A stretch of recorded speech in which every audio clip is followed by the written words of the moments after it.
அலைக்கும் வரஹ்மத்துல்லாஹி வபரகாத்துஹு. வலிமையான வானவர்கள் அப்துல்லாஹிபின் மஸ்ஊத் ரலியல்லாஹு அன்ஹு அவர்கள் கூறினார்கள், நபி ஸல்லல்லாஹு அலைஹி வஸல்லம் அவர்கள் வானவர் ஜிப்ரீல் அலைஹிஸ்ஸலாம் அவர்களுக்கு 600 இறக்கைகள் இருக்க அவரின் நிஜ தோற்றத்தில் அவரை பார்த்தார்கள்.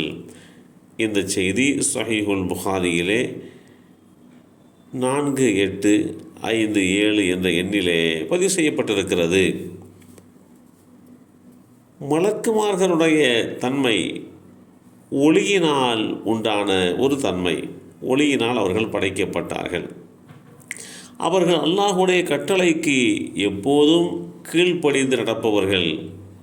தாயின் கருவறையிலே இருக்கக்கூடிய சிசுக்களை வடிவமைத்தல் மற்றும் அதன் வாழ்வாதாரத்தை நிர்ணயித்தல், மனிதர்களின் செயல்களை பதிவு செய்தல், மரண தருவாயில் மனிதனுடைய ஆன்மாவை கைப்பற்றுதல், அதைவிட இன்னும் ஒன்று 7வது வானத்தில் அமைந்துள்ள பைத்துல் மஅமூர் என்கின்ற பள்ளியில் நாள்தோறும் சுமார் 70,000 வானவர்கள் தொழுகின்றனர்.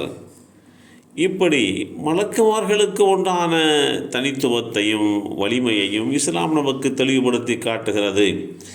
இஸ்லாமிய நம்பிக்கைகளுடைய படி மலக்குமார்கள் மனிதர்கள் தங்கள் சாதாரண கண்களால் அவர்களின் அசல் உருவத்தில் பார்க்க முடியாது.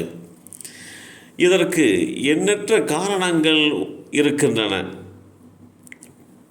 மலக்குமார்கள் ஒளியினால் படைக்கப்பட்டவர்கள். மனித கண்களுடைய பார்வை திறன் குறிப்பிட்ட தொலைதூரத்தை மாத்திரம்தான் அடைகின்ற அளவுக்கு உண்டான வலிமை கொண்டது.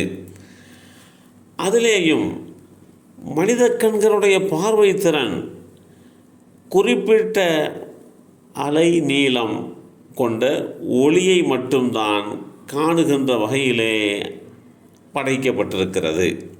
எனவே அசல் உருவத்தில் அவர்களை காண்பது மனிதர்களுக்கு ஒருபோதும் சாத்தியமாகாது. அல்லாஹ்வுடைய தூதர்கள் மலக்குமார்களை நேரில் பார்த்திருக்கிறார்கள்.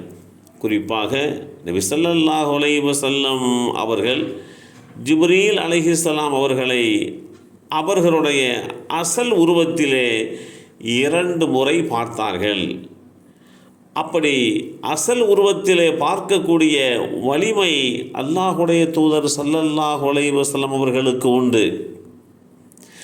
இந்த மலக்குகள் மனித உருவிலே வருகின்ற போது அவர்களை நபித்தோழர்கள் பார்த்திருக்கிறார்கள். மற்றவர்களும் அத்தகைய வாய்ப்பை பெற்றார்கள். ஜிப்ரீல் அலைஹிஸ்ஸலாம் அவர்கள் மனித உருவிலே வந்து நபி ஸல்லல்லாஹு அலைஹி வஸல்லம் அவர்களிடம் மார்க்கம் குறித்து கேள்வி கேட்டபோது அங்கிருந்த தோழர்கள் அவர்களை பார்த்தார்கள். இப்படி வானவர்களுடைய வலிமை தனித்துவம் என்பது இவ்வளவுதான் என்று நிர்ணயிக்கப்பட்டது அல்ல. அவர்களுடைய எண்ணிக்கை எவ்வளவு என்று தீர்மானிக்க முடியாத அளவுக்கு எண்ணிக்கைக்கு அப்பாற்பட்டு அந்த எண்ணிக்கையினுடைய தீர்மானத்தை அல்லாஹ் மாத்திரம்தான் அறிவான் என்கின்ற ரீதியிலே தான் நம்முடைய நம்பிக்கை அமையப்பெற வேண்டும் என்பதையும் இந்த கட்டத்திலே புரிந்து கொள்வதற்கு நாம் கடமைப்பட்டிருக்கிறோம்.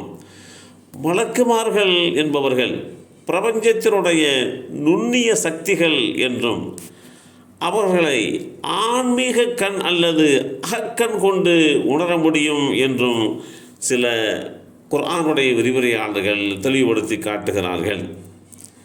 அல்லாஹ்வுடைய தூதர் ஸல்லல்லாஹு அலைஹி வஸல்லம் அவர்களிடத்திலே ஜிப்ரீல் அலைஹிஸ்ஸலாம் அவர்கள் அடிக்கடி மனித உருவிலே வருவார்கள். குறிப்பாக திஹ்யா என்கின்ற அந்த அழகான தோற்றம் கொண்ட நபித்தோழருடைய உருவத்திலே வருவார்கள். இந்த காட்சியை நபித்தோழர்கள் கண்டது உண்டு என்பதையும் நபிமொழி தொகுப்புகளும் குர்ஆனுடைய விரிவுரைகளும் தெளிவுபடுத்தி காட்டுகிறது. எல்லாம் வல்ல அல்லாஹு தாலா மலக்குமார்கள் குறித்து உண்டான நம்முடைய விசுவாசத்தை மேலும் உறுதிப்படுத்தி வைப்பானாக. அஸ்ஸலாமு அலைக்கும் வரஹ்மத்துல்லாஹி வபரகாத்துஹு.